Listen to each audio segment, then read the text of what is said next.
Today we're going to be starting our first main chapter. Again, this is going to be kind of review for a lot of you, but we're starting to talk about basic equations. This is section 1.1, and we're also going to cover section 1.2 today. But one of the first properties we have is that if A equals B, that is equivalent to saying that A plus C is equal to B plus C. This is just the property that allows us to add really or subtract the same value from both sides of an equation without changing the solution to the equation. And you guys have been doing that since probably 7th grade when you first started algebra, or 8th grade, or whenever it was. The second property that we have is that if A equals B, that is equivalent to, just to point that out, this symbol right here means equivalent to. That's equivalent to C times A equals C times B. So again, this allows us to have that ability to multiply both sides of an equation by the same value, and also when we think about fractions, we really can divide both sides by the same amount except for 0. So a linear equation is an equation that can be written in the form of ax plus b equals 0, where a and b are real numbers and x is a variable. You guys have seen this before. This is kind of a mirror of slope-intercept form, but instead of equaling y, it equals 0.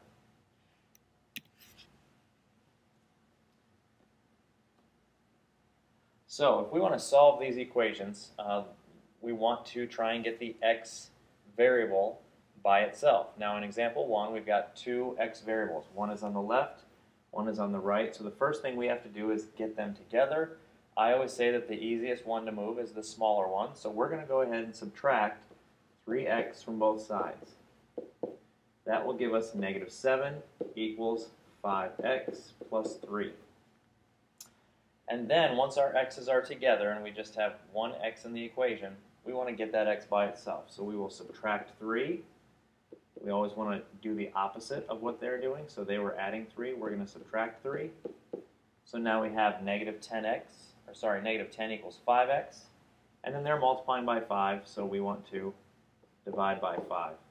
And that gives us an answer of x equals negative 2.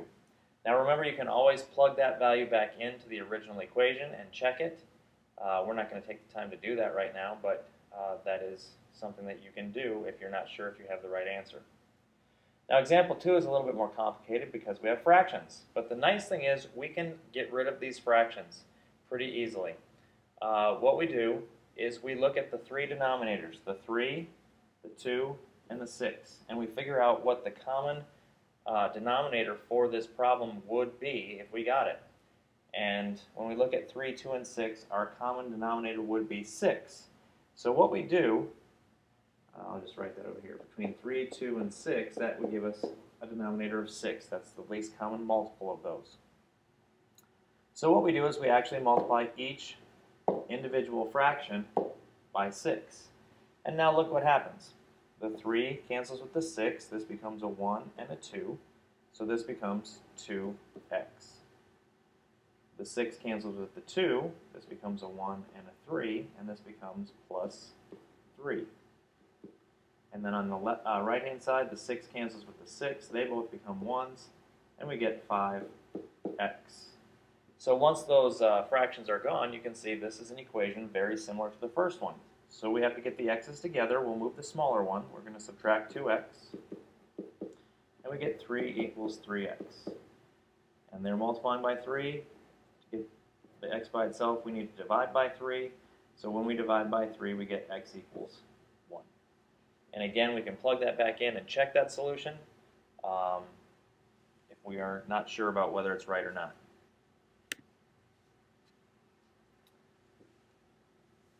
For example 3, again we've got a fraction, and this fraction is a little bit messier, and so what we have to do is again look for what would the common denominator be. So we've got x plus 1, we've got x minus 2, and we've got this longer thing that we want to factor. So I'm just going to factor it underneath here to help us find the common denominator. Notice we have x and x. This sign tells us that the two signs inside the parentheses will be different, so one positive, one negative. This one tells us the bigger one is negative, and so factors of 2, we only have 2 of them, 1 and 2, and the bigger one's negative, so that does add up to -1. So this is our factorization. So notice that's just actually a repeat of what we already have over here for the factors, or for the denominators. So what we will do is we'll multiply every fraction by x plus 1 and x minus 2.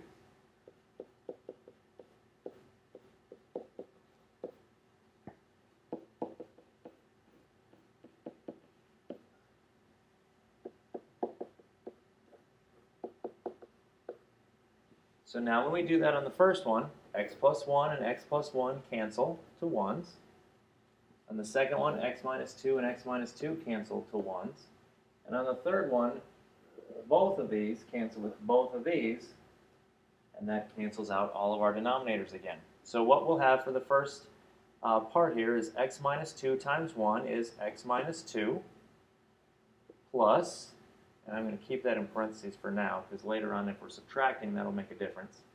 And we've got x plus 1 times 1, and then we've got equals x plus 3. So now we've got 3 different x's here, and we just need to, what just happened there? There we go. We've got 3 different x's, we just need to work on getting them together.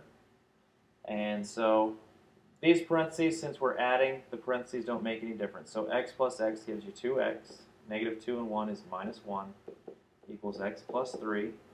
We've got to get the x's together, move the smaller ones, so we subtract x from both sides, and we get now 1x minus 1 equals 3. And then they're subtracting 1, so we need to add 1 to both sides, and we get x equals 4. Now, these are what are called rational equations because they have variables in the denominator like this. It's a good idea to check these. And again, you can do that with a calculator pretty easily.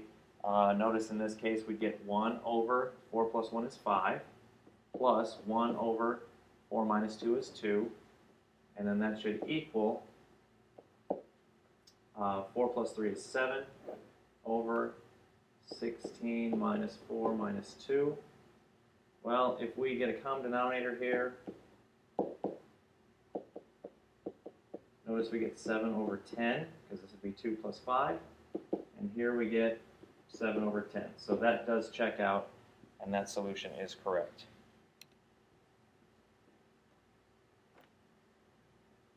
Another situation like this, same type of a problem.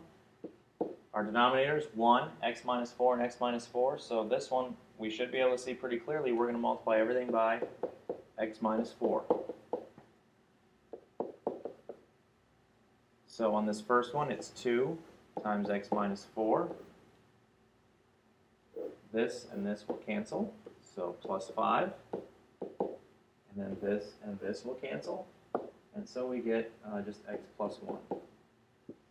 So simplifying, we get 2x minus 8 plus 5 equals x plus 1. Again, I would go ahead and get the x's together, move the smaller ones, so subtract x, we get x. We can simplify this, x minus 3 equals 1. And then we add 3 to both sides. And we get x equals 4 again. But this time there's a problem. If you notice, if we try and plug this back in to either one of these denominators, we would get 4 minus 4, which is 0. And if you remember, we can never divide by 0. So in this case, this 4 does not work as a solution, and we actually get no solution. That's the only possible number that could work, but when we check it, it does not work. It makes the equation undefined. It makes 2 of the fractions undefined. So just be aware of that with rational equations. When there is a variable in the denominator like this, you do want to check those answers to make sure that it's okay when you put it back in.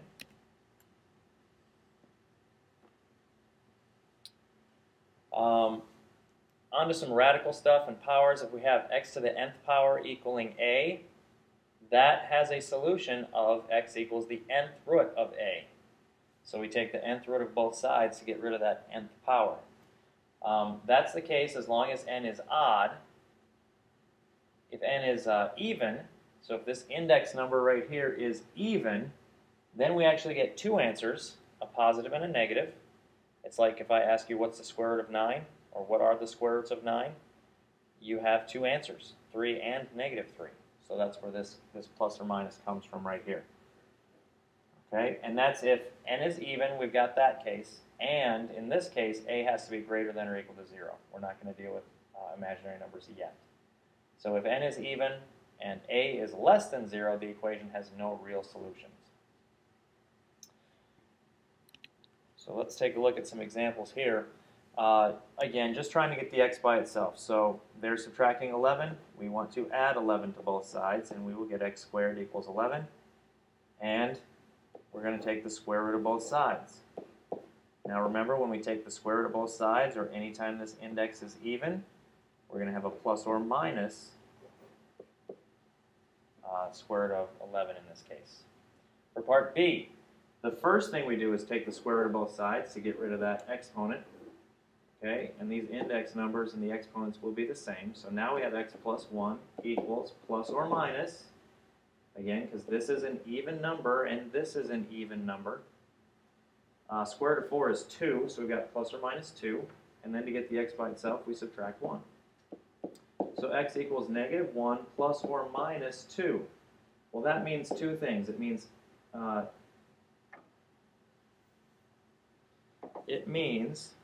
that we've got negative 1 plus 2, which gives us an answer of 1. And it also means negative 1 minus 2, which gives us an answer of negative 3. And both of those are solutions. Well, actually, again, this is another situation where we need to check. And these should both work, but let's check it out. If we go back to the original, 1 plus 1 is 2. When we square that, we get 4. If we put in a negative 3 plus 1 is negative 2, and we square that, and we get 4. So yes, both of those are solutions to this problem. Example 6, we take the cube root of both sides. And this gives us just an x on this side, and we can't simplify this at all, so we will just leave that as the cube root of 9. Don't be tempted, that's not 3. That would be divided by 3. For part B, first step, we've got to divide by 32, because again, our goal is to get this x by itself. So now we have x to the 5th power equals negative 243 over 32. So we take the 5th root of both sides. That negative is okay because this is an odd power. So we get x equals, or an odd index, and it's going to be a negative. And I think you can use your calculator on that, but it should be 3/2. Okay, so to get rid of an exponent, we simply take the radical and have the index that matches up with that exponent.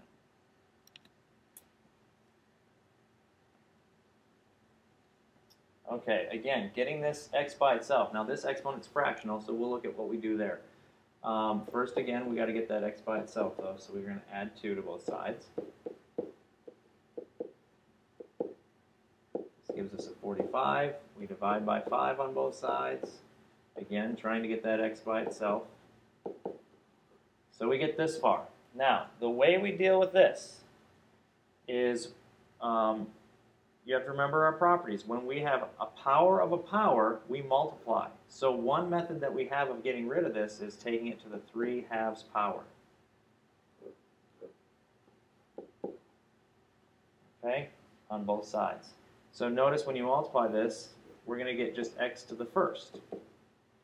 On this side, if we rewrite this, remember what this means. It means the square root of 9 cubed. Now when we take the square root of both sides, remember we have to put in the plus or minus. So that's this index right here is a 2, and that tells us we need the plus or minus. So first of all, what is the square root of 9? It would be 3. And then we are cubing. Actually, that, give me 1 second here. It's like that. The whole thing gets cubed. So 3 cubed is 27. Negative 3 cubed is negative 27. And those are the two answers for this problem.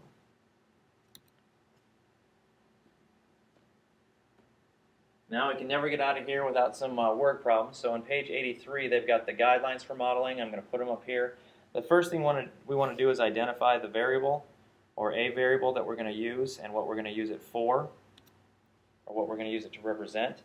Then we want to express any unknowns in terms of that variable.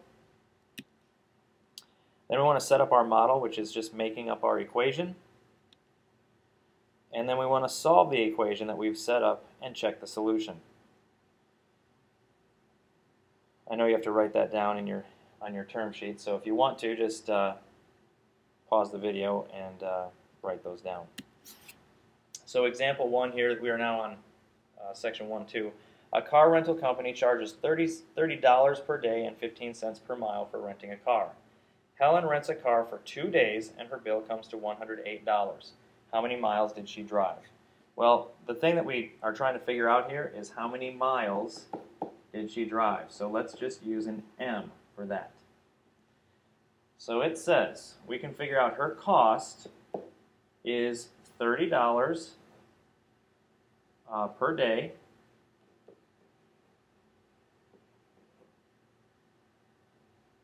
plus, 15 cents per mile. So in this problem, her cost, $108, is $30 times 2, because she had it for 2 days, plus 0.15 m, because we don't know how many miles she's driven. So now we just solved this problem. We've set it up. It has one variable, so get that variable by itself. So this is 108 equals 60 plus 0.15 m. We subtract 60, so 48 equals 0.15 m. We're going to divide by 0.15, and that's gone, and we're going to get m equals, and this is a pretty easy division problem with a calculator.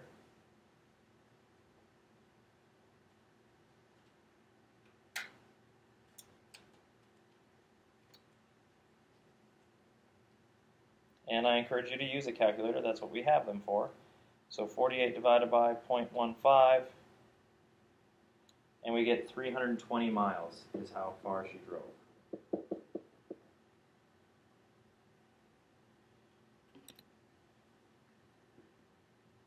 You can see I'm not going through all the word problem examples. You can maybe take a look at some of those in your book. But another one here, example 4. A square garden has a walkway that's 3 feet wide around its outer edge. So we've got a square garden and a walkway that is 3 feet wide around its outer edge. So here's our walkway.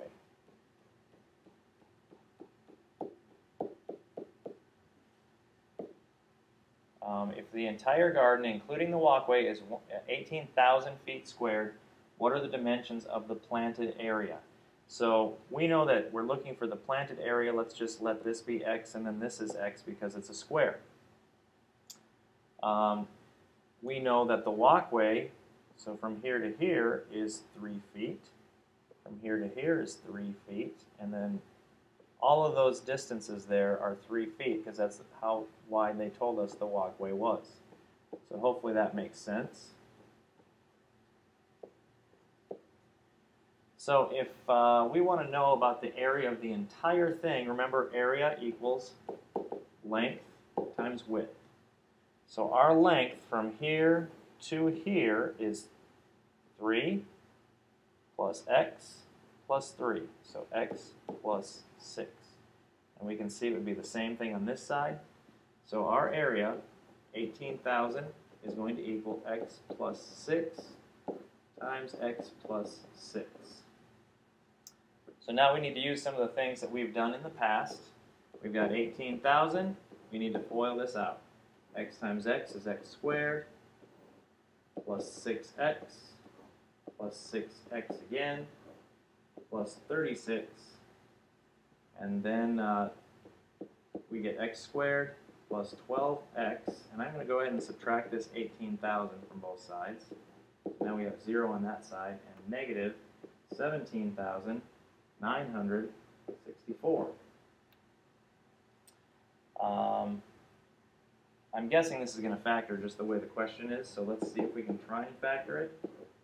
We know, again, the signs are different. The bigger one's positive, but they're going to be fairly close because when you add those two numbers with different signs together, we're going to get a 12. So I'm going to take a look here at, let's see, 18,000. Let's check, like, I don't know. What I'm going to do is take the square root of square root of 17,964 just to see what that is, so I have an idea of where I should be looking. And that square root is 134. So let's try 136. 17,964 divided by 136. And that does not work. Oh, because I typed it in wrong, for one thing. So let's try that again. It does not work. So let's go up to maybe 142.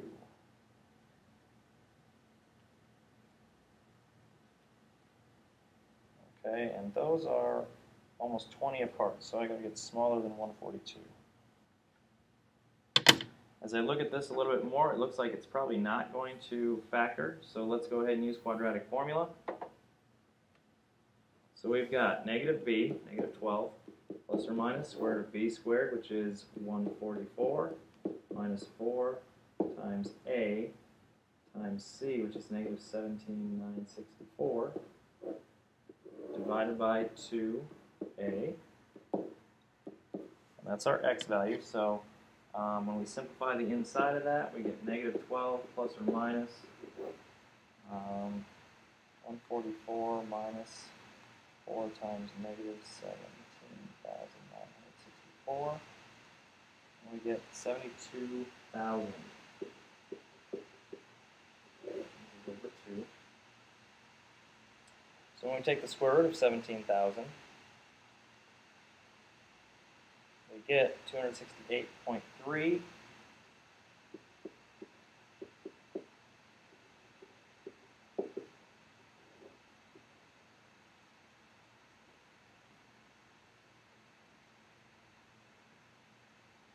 And when we notice that if we take negative 12 minus 268.3, we're going to get a negative answer. That's not going to make sense here. So let's go with the positive answer. Negative 12 plus 268.3. And that's 256.3, and then we have to divide that by 2, and we get 128.15.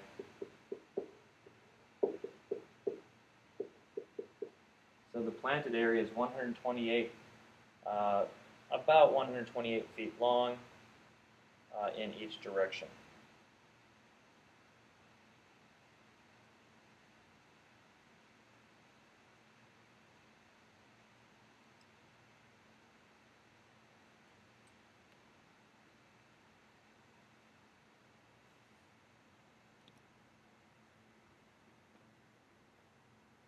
All right, a manufacturer of soft drinks advertises that their orange soda is naturally flavored, although it contains only 5% orange juice. A new federal regulation stipulates that to be called natural, a drink must contain at least 10% fruit juice. How much pure orange juice must this manufacturer add to 900 gallons of orange soda to conform to the new regulation? Okay, so what we have to do is think about how much juice is in it originally, and then how much is added. So let's let P be the pure juice added. I think I have this formula on the next page, but it may use a different variable than P. So we've got 900 gallons originally, and we are adding P to get the new amount.